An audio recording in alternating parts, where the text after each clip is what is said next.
for the Faith Science Podcast. My name is Tyler Bublitz, and welcome back to the 5th Sunday of Easter for the week of May 15th, 2022, and I'm excited to have you here. I'm excited to dig in this week's podcast, and I'm excited because we're getting signs of spring where I'm at. We're definitely kind of seem like we've turned that corner, and that's exciting. That's fun. It's nice for me to be able to get some sunlight and just be able to get some of that light. And I hope wherever you're at that you're able to experience some of those signs of spring and being able to see the world kind of awakening, or if you're in the southern half of the world, being able to see the world start to transition away from summer into the fall season. And that's exciting also, just seeing those fall colors and seeing how the world kind of goes through these changes to be able to start preparing itself for the hard season, the long season, the cold season, the season that looks like things are dead, but they're really not. And it's exciting to be going through these seasons, to be acknowledging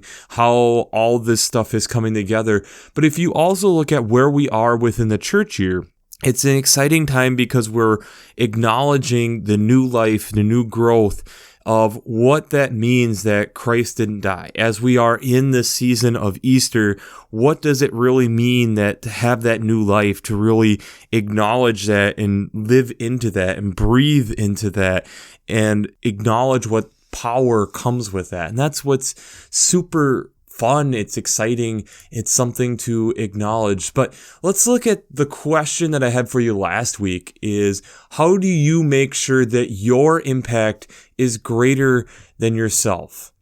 And I think this is where the comments that we got back came back very similar on how we work together. When we work together, we realize that typically the output that you're able to produce is much greater than by yourself. That you're able to do more than what you would think even two people could do, that it just kind of this multiplying effect. But it's also, I heard a really good analogy this last week of talking about how this is why faith is, yes, a personal thing, but it's also a community thing and something that can't just be entirely done by yourself, that you're needing others there to help challenge you, to help grow, but also to help be able to multiply the gifts of what's happening. And referencing back to Genesis when Adam was needing a helper, this idea that we have been designed to be in communion together, to work together, to be able to work through life's challenges, to be able to work through this growing process of what faith and life mean together, and how do we do that?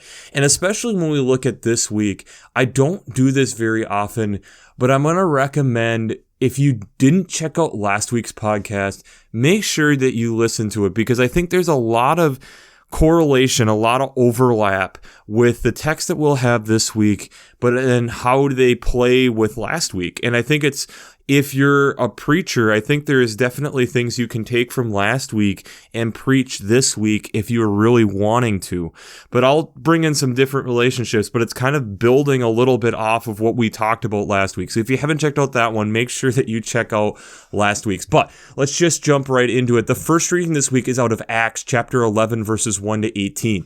So now you have believers who are coming up to Peter after hearing what happened in Joppa, which we got into last week. And they're kind of talking to him and acknowledging, like, what are you doing? Like, why were you spending time with them? And that's Gentile territory. That's the non-believer territory.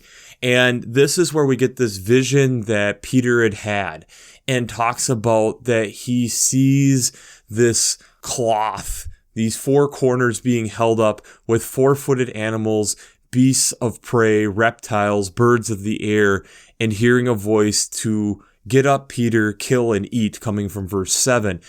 These are things that up to that point have been kind of said, this is things that you don't eat. This is partially why some of our religious, like Muslim, and even sometimes Judaism, where they won't eat pork and different things of that nature, kind of comes from some of these older passages of the Old Testament. But this is where we're getting in Acts, this changing of the guard, where God acknowledging, I have made these clean. Like, why are you being so profane to them?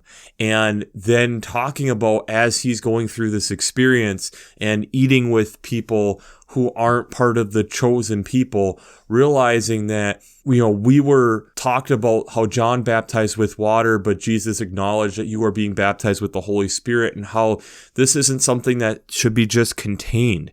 This should be something that's spread. This is something that we give to other people, whether they are clean or not, whether they are the chosen people or not, to welcome them into this eternal life that we are looking for, that we're all desiring, and trying to bring everyone together. The psalm this week is very appropriate to where we'll be going with the gospel text, but the psalm this week is Psalm 148, and this is a praise psalm acknowledging how all of creation sings praise to God. The sun, the moon, the heavens, the earth, sea creatures of the deep, fire, hail, snow, frost, stormy wind, fulfill on command, mountains and hills and fruit trees and cedars and wild animals and cattle and creeping things and flying birds. That why, as then we as people, we should also be acknowledging the greatness, the glory of what God is doing, that these things around us are fulfilling praise every single day, so that thus we should be likewise, both young and old, male and female, that we should be bringing true this praise. The second reading this week is from Revelation chapter 21, verses 1 to 6. This is this text then talking about kind of what is to come, the new Jerusalem, talking about how you're having people of all different types of people, that there will be no more wiping away tears. There's no more death, no more mourning, no more crying, that all that has passed away, that this is something new, that this is being welcomed into the Alpha and the Omega, the beginning and the end, that there is no time changes dramatically, and that there's this new life that we are breathed into because of what then Christ has done and welcoming us in, and thus this new idea of what that Christ's family is going to look like, that this isn't necessarily all people of one race or all people of one body per se, that we are a much more diverse body than we maybe at times us humans like to make, that the body is multicolored, multilingual, multi-race, that there is a lot of diversity within this one body. The gospel text this week is out of John chapter 13, verses 31 to 35. This is a very interesting place to kind of be dropping in, and especially when you have your first phrase here, when he had gone out, Jesus said. He being Judas at this point, Judas is leaving to go and betray Jesus. So this is kind of in that moment where you had Gethsemane and the Last Supper and all of this. And so this is kind of a statement then to the remaining 11 that Jesus has, that the Son of Man is to be glorified and God has glorified him. And so we get this idea, these texts of that this is what is happening. The glorification process is in movement. And once this all happens, you will understand more later. But we get from verse 33, little children, I am with you only a little longer. You will look for me. And as I said to the Jews, so now I say to you, where I am going, you cannot. And the important section here, 34 and 35. I give you a new commandment, that you love one another. Just as I have loved you, you should love one another. By this, everyone will know that you are my disciples, if you have love for one another. This idea of the thing that separates us, the thing that makes us different as Christians, is our love, that we go and love. And I think there's a lot of things that we can do, that we can tie into. But before we talk about how faith and science come together this week, we have to do our shameless plugs Working Preacher. If you haven't checked out Working Preacher, I'd highly recommend it. Between the Sermon Brainwaves podcast, their commentaries, their discussions, since I'm not an ordained minister, I use them on a weekly basis to be able to help bring you this podcast. Yes, I really enjoy working at their Working Preacher podcast, having 3 to 4 different seminary professors from Luther Seminary in St. Paul, Minnesota. But I also really enjoy looking at their commentaries and their discussions from other biblical scholars from all around the world, and that they've gone through the lectionary cycle multiple times, giving you multiple different podcasts and multiple different other discussions and commentaries to talk about and think about these texts. So if you haven't checked out workingpreacher.org, I'd highly recommend that. The second thing that I'd highly recommend is checking out the Revised Common Lectionary coming from Vanderbilt's Divinity Library. As I've talked about multiple times before, I use this site weekly to be able to bring you the text. I really like how they have them laid out. It's beautiful. But the separating factor that I really enjoy here is the art section. Being able to look at how different people throughout time, throughout space, throughout this world have interpreted these texts and thought about them and then tried to artistically express them is really fascinating. It can give you a lot of different ideas on how to look at these texts. So if you haven't checked out the Revised Common Lectionary coming from Vanderbilt's Divinity Library, I'd highly recommend that also. What separates us from other faiths is our love. And in doing that, then we should be loving one another as we have been loved. I give you a new commandment, that you love one another just as I have loved you. You should love one another. Again, I feel like last week, like we talked about how trees and fungal networks have come together so that not only that the trees are helping the fungal networks and the fungal networks are helping the trees, but that trees are then able to communicate with other trees and help each other, making this inner web much deeper and having a much deeper connection than we ever would have thought even 50 years ago. I think this is something that's very unique to humans. I think this is a reminder that God, Jesus, has to give us because we struggle with this. The rest of God's creation, especially like we see in the Psalm, doesn't wrestle with this. It knows how to do this. We're the ones who don't. We're the ones that struggle with how to love one another. We're the ones who struggle to continue to show love. And let me get into that a little bit further. So one of the things like that you're taught in a lot of basic biology classes is symbiotic relationships, which are different types of relationships and categorizing them to be able to see. And so there's major 3 different types. There's up to 5. We'll mostly focus on 3. So there's mutualism, where both species benefit from the relationship. So looking at last week, the trees and fungal networks. The trees benefit from not only the nutrients that are able to be provided, but also the connection that it has with the other trees. The fungal networks benefit from the additional sugars to be able to help them grow and be able to continue to mature inside and be able to help connect these species. There's commensalism, where one species benefits and the other is unaffected. There's parasitism, where one species benefits at hurting the other one. So think of like a lamprey fish, which clamps on and sucks life out of a fish as it's going. So the fish, general fish, is losing or having a harm inflicted upon it, whereas the lamprey is benefiting from this relationship. Competition, where neither species benefits, they're in competition with each other. And neutralism, where both species are unaffected by something. So this is something that can definitely be used in scientific research when you're testing something and find that there is no correlation. It's neutralism. It really doesn't affect nor benefit what you are looking at. When I think about our relationship, though, with Christ, there's a lot here, because where would Christ fit into this? I think my first reaction would be it's commensalism. So let's go through some examples of commensalism. One easy one that our brain can kind of wrap our head around pretty easily is tree frogs using plants for protection. So being able to use plants for hiding away from predators, being able to use plants to get out of the rain. The plant doesn't benefit at all, but the tree frog is majorly benefiting from that plant. Golden jackals is another one. If they get kicked out of the pack, will trail a tiger to help get some of the remains from the tiger. Does the tiger at all benefit? Heck no. Does the jackal? Yeah, it gets a little bit of like light protection, if you want to put it that way.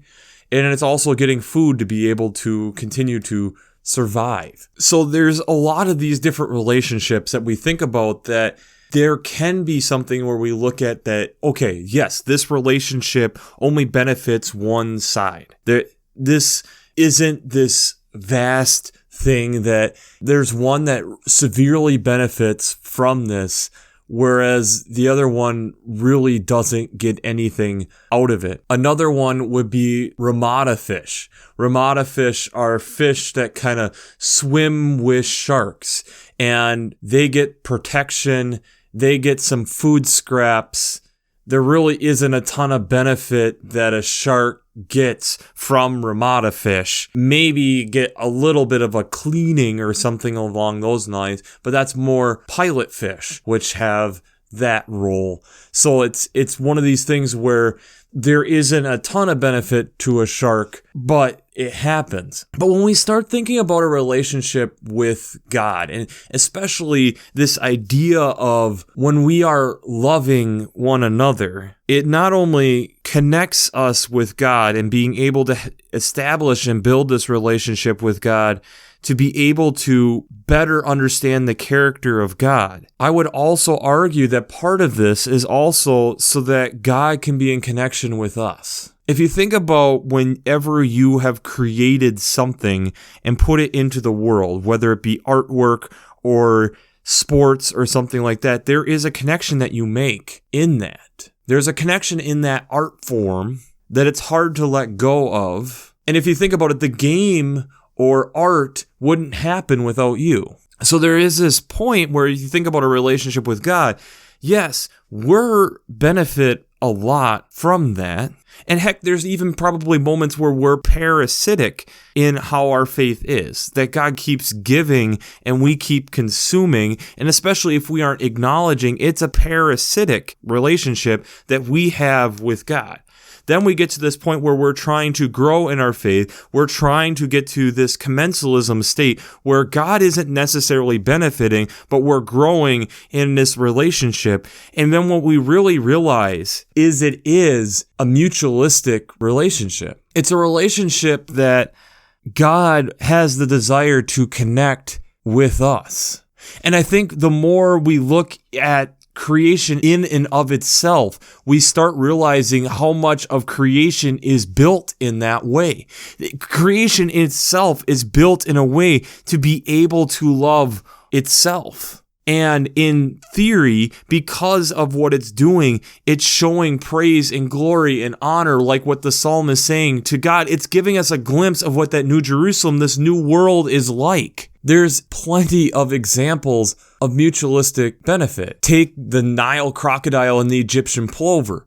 The Nile crocodile, this major predator, you would think would kill an Egyptian plover, but no, it sits there with its mouth open for the Egyptian plover to go in and clean between its teeth. The crocodile gets better dental health and gets all the stuff unstuck from around its teeth. The plover gets something to eat. The pilot fish, like I mentioned, helping to clean and get all these things while getting protection from the shark, but it's cleaning the shark. One that I found this week that I found really interesting is the weird, almost commensalism, but almost mutualistic relationship between coyotes and badgers in North America, where badgers hunt underground, coyotes use its speed above ground, but what have we noticed? There's been times where coyotes sit around the den, around the holes of ground squirrels, so when a badger is chasing them, that they pop up, bang, the coyote gets them. Well, if too much of that is happening, it forces a squirrel or whatever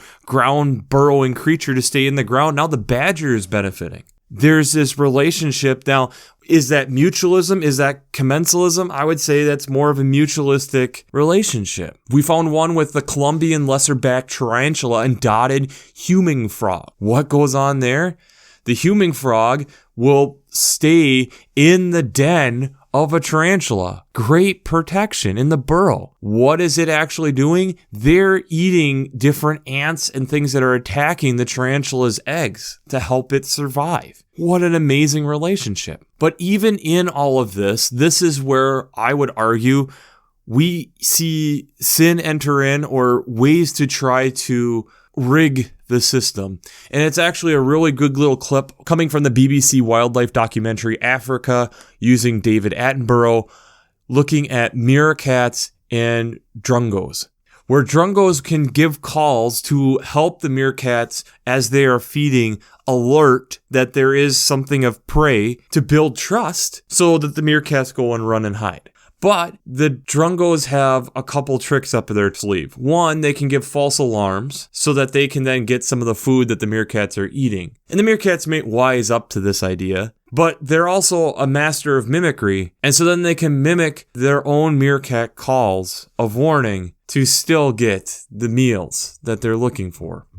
And that's part of the hard part with love at times, is we sometimes love figuring out ways to corrupt it, to make it so it's about us, make it so that we are benefiting in that. And yet when we look at the text and what we're told, that's not what we're called into. We're called into these mutualistic relationships. And the thing is when you're going through and looking at these types of relationships, there are way more mutualism types of relationships than commensalism, but there's less commensalism than parasitic relationships. But still the most is mutualism. The world is created in this idea of trying to have things benefiting each other, thus making food webs and making ecosystems that are dependent upon each other. Like we talked about last week, how the whole tree ecosystem is all connected and how hub trees have a major impact. But you think about it, it's all comes back to simple mushrooms being able to have a whole ecosystem, being able to communicate, these fungal networks to be able to connect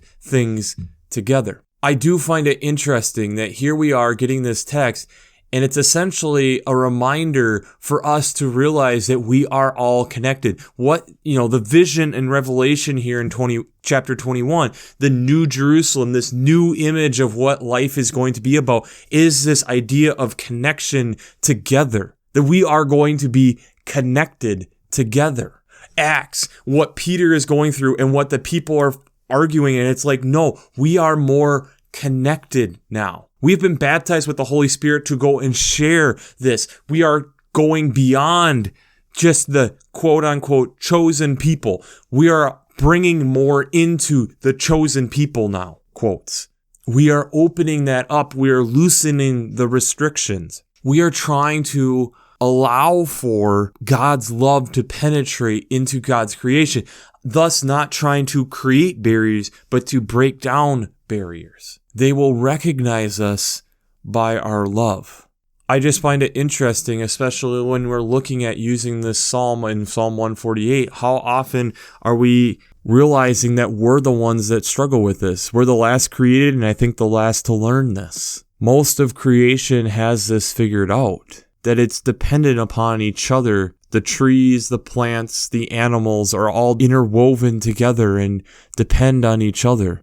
The more we research that, the more we realize that how a lot of systems and different things have evolved to grow together to make these intricate webs of how dependent they are on each other. This whole, again, idea that we talked a little bit about last week, that they're not self-made. They are interdependent. And here we are yet again being told right before Jesus' death that we are dependent on our love. So the question that I have for you this week is, how can we show love consistently? How can we show love consistently? Because I think it's something that we need to be talking about to be able to help each other in this. This is a place where God realizes that we struggle to consistently do that. How can we love better? But not even just love better, it's more love consistently, because that's what we are being commanded to do. Christ continued to love us and poured out so much. And what looks to be a one-sided relationship, the love kept pouring and pouring and pouring into us. but we realize that there was a benefit that Christ had in that, and that's the relationship that Christ had with us. That's what's so amazing. That's what's so powerful. That relationship isn't just a one-way. It is a two-way. It is a mutualistic, symbiotic relationship. To be able to have something where God does benefit from the connection with us, that desires to know us better, is crazy. But in order for that to happen, we have to love. And we have to love consistently and fervently. And I think that's where the rubber meets the road. As we are getting toward the end of the Easter season, that's the Easter celebration that we try bringing through consistently in our day-to-day lives. But how do we do that consistently is a difficult task, but an important one. And I think in a lot of ways, when we start looking around us, from one we didn't even talk about, goby fish and pistol shrimp working together. Pistol shrimp make these beautiful dens and keep them really nice and clean and tidy, but they're blind. So what does the goby fish do? It lives in there, but will also nudge the pistol shrimp as predators come with its tail to know, go back into the den, go back into the burrow. It's time to hide. That's a beautiful relationship. How often do we overlook that? Overlook the care, the love, the little things that we could do to be able to actually benefit each other in much greater ways. It's a difficult task to love consistently, but it's also a commandment that we've been given. So how are we going to do it? How are we going to live out this Easter new life by loving consistently out to the world? Because I'd love to hear and figure out ways that we as a community can figure out to love consistently, more frequently, so it can become a habit and that we can be defined by our love. So, we'll wrap this up as we always do. I pray God blesses you through your faith and amazes you through science.